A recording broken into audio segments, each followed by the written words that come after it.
the first strategy we want to talk about is really a foundational piece to making the entire process work.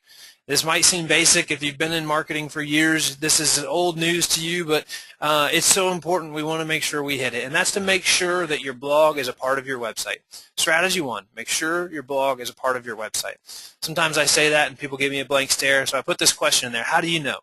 If any domain other than yours is listed in the www dot, it's on someone else's site. So that says if it's www.mywebsite.blogspot.com, it's a Blogspot one. If it's .wordpress.com, it's a WordPress thing.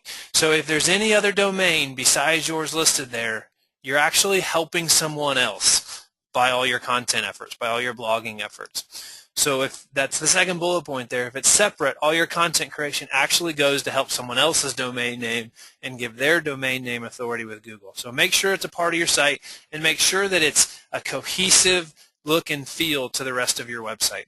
I'm going to zoom in on that example I have on the screen here in just a minute so you can see it a little bit tighter.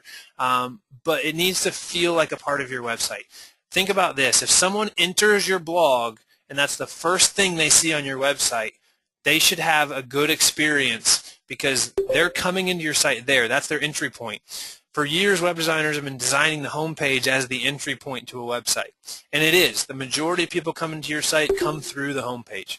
But a ton of people with the way search is happening, and if you implement this strategy, a lot of people will enter your website through your blog, and the blog needs to be really well thought out and designed so that when they do enter the website through there, that they have a great experience and you can move them where you want them to go in other parts of your website. If you don't have a blogging platform set up, we recommend using WordPress with the Yoast SEO plugin. You can write down that note real quick, but making it a part of your site, making the design consistent, and using WordPress and designing it custom for yourself, and then using that Yoast plugin.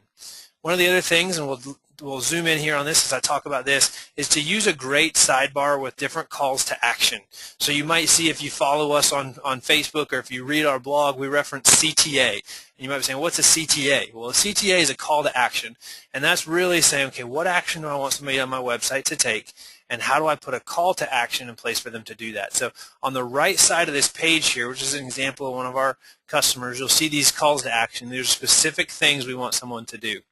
This is the home page of their blog. So this is what we call the blog index, or the blog home. So if you came into the blog through this page, you would see the full experience of the website.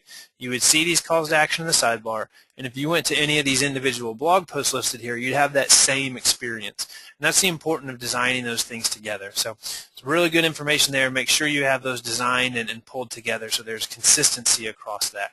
And that's the big takeaway from strategy number 1. Make sure it's cohesive.